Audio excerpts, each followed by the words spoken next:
오늘 본문 말씀은 믿음의 사람이 어떤 사람이 되어야 하는가, 이걸 두 가지의 모습으로 보여주고 있습니다. 하나는 이웃을 사랑하는 사람이 되어야 하고, 또 하나는 세상을 이기는 사람이 되어야 한다. 본문으로 이 두 가지를 한번 생각해 보도록 하겠습니다. 5장 1절 보시면은 예수께서 그리스도이심을 믿는 자마다 하나님께로부터 난 자다. 그러니까 구원받은 사람들은 누구든지 믿는 자라, 이렇게 얘기하시는 거예요. 그럼 이 믿음의 근거가 뭔가? 바로 앞쪽인 4장 16절에 보면요, 하나님이 우리를 사랑하시는 사랑을 우리가 알고 믿었다, 이렇게 돼 있어요. 그러니까 믿음의 사람은요, 하나님의 사랑을 알고 깨닫고 그걸 수납한 사람이라고 말씀하는 거예요. 어떤 사랑입니까? 영원한 지옥 형벌을 받을 우리를 위해서 독생하신 아들까지 내어주시는 그 사랑이죠. 그 사랑을 알고 믿었다면 그 사람은 하나님을 사랑하지 않을 수 없습니다. 그래서 성경에서는요, 하나님을 사랑하는 자와 구원받은 자를 같은 의미로 종종 사용합니다. 자, 이런 배경을 우리가 알고 1절에 이어지는 말씀을 좀 보시죠. 또한 낳으신 이를 사랑하는 자마다 그에게서 난 자를 사랑하느니라, 이렇게 얘기했어요. 낳으신 이, 즉 하나님을 사랑하는 자는 그에게서 난 자, 즉 하나님으로부터 구원받은 또 다른 성도들을 사랑한다, 이런 말입니다. 여기서 연결되는 이 연결시키는 단어를 보시면요, 낳으신 이를 사랑하는 자마다 그에게서 난 자를 사랑한다고 했습니다. 자마다. 하나님을 사랑하는 자, 다른 말로 구원받은 사람이라면 누구라도 형제를 사랑한다는 것입니다. 그럼 여러분, 이 말을 역으로 한번 생각해 보시죠. 형제를 사랑하지 않는 자는 하나님을 사랑하지 않는 자다라는 말이 되는 겁니다. 그 요한의 질문은 뭐겠습니까? 아니, 그러면 형제를 사랑하지 않는 사람, 하나님을 사랑하지 않는다는 얘기인데, 그럼 과연 이 사람이 구원받은 사람일까라고 묻는 거예요. 구원받은 사람에게 하나님께서 요구하시는 계명이 있죠. 2절 보시면요, 우리가 하나님을 사랑하고 그의 계명을 지킬 때에 이로써 우리가 하나님의 자녀를 사랑하는 줄을 아느니라. 계명을 지키면 우리는 생각하잖아요. 그냥 착한 사람인 줄 아노라, 선한 사람인 줄 아노라, 이렇게 생각하기 쉬운데, 오늘 말씀은 계명을 지키면 하나님의 자녀를 사랑하는 줄 안다 그랬어요. 왜냐? 여러분, 5계명부터 10개 계명이 있는데 1계명부터 4계명까지는 하나님과 관련된 내용이고, 5계명부터 10계명까지는 우리가 이웃과 관련된 내용이라고 했습니다. 살펴보면요, 5계명부터 내 부모를 공경하라, 살인하지 말라, 간음하지 말라, 도둑질하지 말라, 이웃에게 거짓말하지 마라, 이웃의 집을 탐내지 마라, 이런 내용들입니다. 다 뭐예요? 이웃과 관계 속에서 어떻게 할 것인가의 내용들이에요. 계명이라는 게 그냥 뭐 하라 하지 말아의 어떤 그런 법정 같은 게 아니라 내 옆에 있는 형제 자매를 사랑하는 것, 그게 계명이라는 거예요. 그래서 말씀하시죠. 마태복음 22장 37절에서 40절, 주 너의 하나님을 사랑하라 하셨으니 이것이 크고 첫째 되는 계명이요 둘째도 그와 같으니, 둘째는 그 다음이다라고 하지 않고 둘째도 그와 같다고 하면서 뭐라고 하십니까? 내 이웃을 내 자신과 같이 사랑하라. 이 두 계명이 온 율법과 선지자의 강령이니라. 여러분, 오늘 2절과 3절 말씀에 계명을 지키라고 하는 말이 보면 3번 나오게 되는데, 이 계명이 다른 게 아니라는 거예요. 형제를 사랑하라는 계명이라는 거죠. 이걸 요한일서 4장 21절에서 이미 정의를 했습니다. 우리가 이 계명을 주께 받았나니 하나님을 사랑하는 자는 또한 그 형제를 사랑할지니라. 이게 계명이라는 거예요. 형제를 사랑할지니라. 형제를 사랑하는 것이 하나님의 새 계명입니다. 그리고 이건 선택이 아니라 필수입니다. 여러분 계속해서 이제 형제 사랑을 그 얘기를 해왔는데 요한이 왜 이렇게 형제 사랑을 강조했는가? 뭐 당연한 이런 어떤 그 토대 속에서 우리가 강조를 하기도 하지만은 당시에는요 도미티안이라는 황제가 교회를 극심하게 박해했습니다. 이럴 때에 성도들은 자기 몸 하나 챙기기에도 바빴죠. 남을 돌볼 여력이 없었습니다. 이건 뭐 어쩔 수 없지 않습니까? 나 살기도 바쁜데 내 옆에 있는 형제, 내 옆에 있는 사람들을 언제 챙기고 앉았겠어요. 박해는 현실이지 않습니까? 그러나 여러분 그들이 그렇다고 해서 그 서로를 돌보지 않으면 결국 다른 사람의 힘듦, 다른 사람의 무너짐은 결국 도미노처럼 나의 무너짐으로 다가올 수 있다는 것입니다. 언젠가 내가 무너질 수도 있다는 거예요. 그러므로 요한은 초대교회 성도들을 다시금 사랑의 띠로 묶으려고 하고 있는 것입니다. 어려울수록 힘들수록 심지어 목숨이 위협받는 지금 이 상황 속에서도 아니 이런 상황이기 때문에 형제 사랑이 더 필요하다고 말하는 거예요. 자꾸 아유 어렵습니다. 내가 지금 이웃 생각할 지금 여력이 없습니다. 이러지 말라는 거예요. 어렵다, 힘들다 말하기 전에 그 이전에 내가 받은 사랑이 무엇인지 그걸 한번 생각해 보자는 거죠. 3절 말씀에 하나님을 사랑하는 것은 이것이니 우리가 그의 계명을 지키는 것이라. 그의 계명들은 어떤 것이 아니라 그래요? 무거운 것이 아니로다. 이렇게 얘기했어요. 무거운 것이 아니로다. 여러분 무엇에 비하면 무겁지 않다는 얘기일까요? 우리가 하나님께 받은 사랑에 비하면 우리가 베풀어야 될 사랑이라는 거는요 아주 가벼운 것에 불과하다고 말하고 있는 거예요. 여러분 잘 아시는 마태복음 18장 예수님의 비유 중에서 만달란트 빚진 종에 대한 이야기가 나오지 않습니까? 이게 만달란트에 대해서 사람마다 계산법이 다르긴 한데 일반적으로는 한 1조 원 되는 돈이라고 합니다. 1조 원. 한낱 종이 그 종이 얼마나 되는 비용을 돈을 버는지 모르겠지만은 1조 원을 갚아야 되는 상황이라는 겁니다. 그게 말도 안 되는 거죠. 1조 원을 어떻게 빌려요? 빌리는 것 자체가 불가능한 일인데. 그런데 이 말도 안 되는 상황을 통해서 하나님은 얘기하려고 하시는 게 있는 거죠. 그 빚을 주인이 불쌍히 여겨서 탕감해 줬다는 거예요. 그런데 이 은혜 입은 종은 자기 동료가 약 100데나리온 한 몇십만 원 정도의 돈을 빌리고 안 갚았다고 해서 그를 고소해서 감옥에 넣어버렸다는 거죠. 이걸 보고 주인이 그 종을 다시 불러서 탕감을 취하하고 만달란트 갚기까지 즉 영원히 감옥에 가두었다고 말합니다. 요한은 이 말씀을 염두에 두고 있는 겁니다.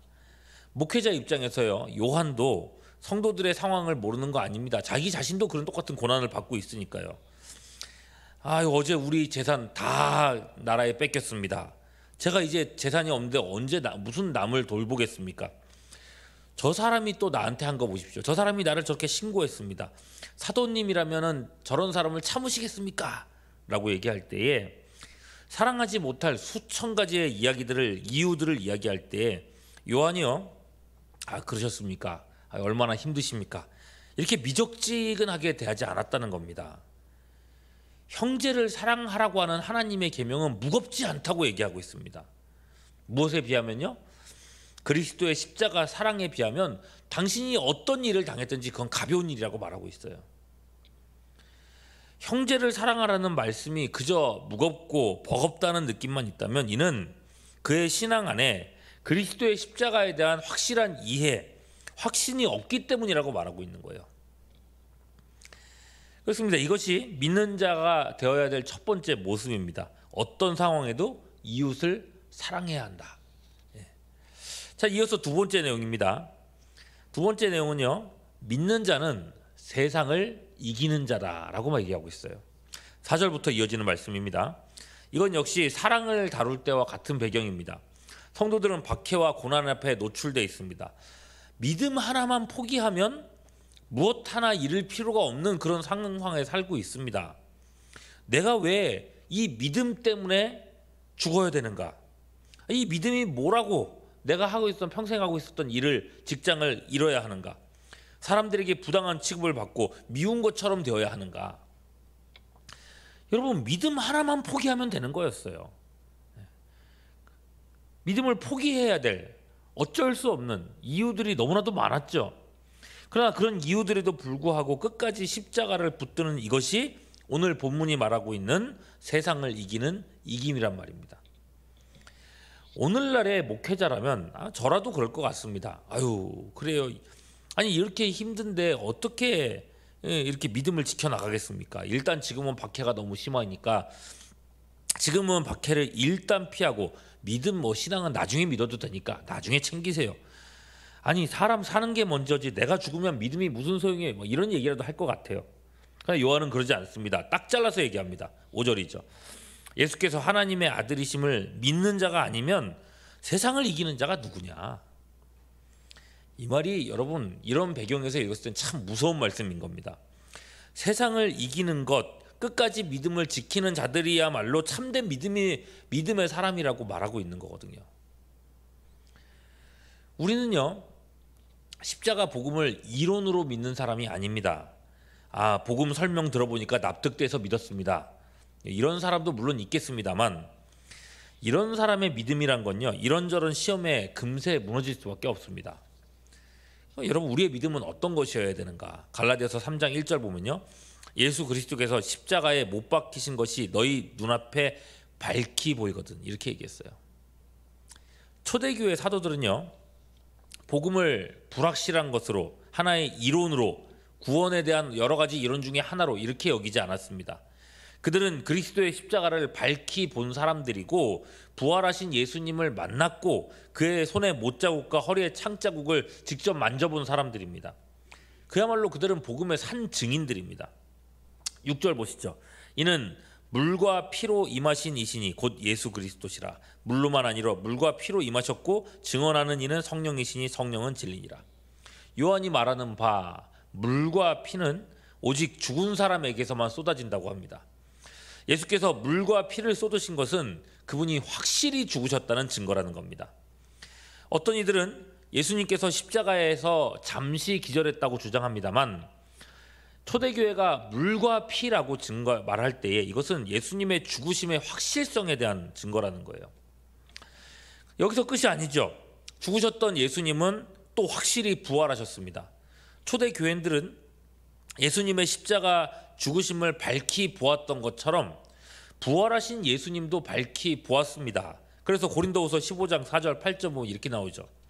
장사 지낸 바 되었다가 성경대로 사흘 만에 다시 살아나사 게바에게 보이시고 후에 12제자와 그 후에 500여 형제에게 일시에 어떻게 됐다고요? 보이셨나니 그 중에 지금까지 대다수는 살아있고 어떤 사람들은 잠들었으며 그 후에 야고보에게 보셨으며 그 후에 모든 사도에게와 맨 나중에 만삭되지 못하여 난 자 같은 내게 바울 자신에게도 보이셨다고 말하고 있어요. 워낙에 많은 사람들이 부활하신 예수님을 만났다는 겁니다. 그리고 그들은 예수님을 부정할 수 없었다고 해요. 예수님의 죽으심과 부활을 목도한 이상 그분이 이루신 죄사함과 그들이 받은 천국 영생을 의심할 수가 없었습니다. 수많은 사람들이 십자가와 부활의 증인이 되었죠. 그리고 증인으로서 기꺼이 자기 목숨을 내어주었습니다. 얼마나 많은 사람들이 순교했는지 모릅니다. 그죠? 그 사도들 12사도들 중에 모든 사도들 다 순교했죠. 요한만 빼고. 역설적으로 여러분 그 많은 순교는 예수님의 죽으심과 부활의 확실한 증거가 되었단 말입니다. 여러분 사도 바울이 어떻게 해서 돌이켰는지를 생각해 보십시오.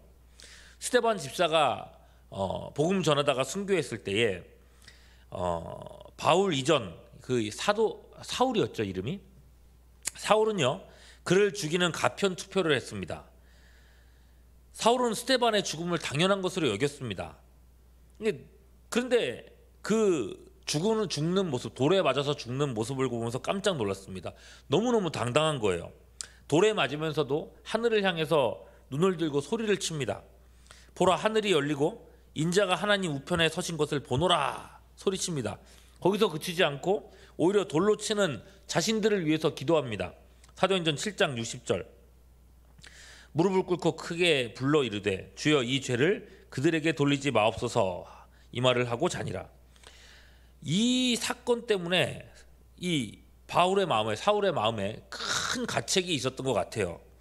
도대체 왜 저 의로운 사람이 죽어가면서도 다른 사람을 위해서 기도하는 저 의로운 사람이 이 말도 안 되는 저런 십자가 같은 걸 믿으면서 죽어가는가? 훗날에 예수께서 그 앞에 사울 앞에 나타나셨을 때에 주님은 이 사울의 양심을 어떻게 찔러 들어가셨는가 보십시오. 사도행전 26장 14절.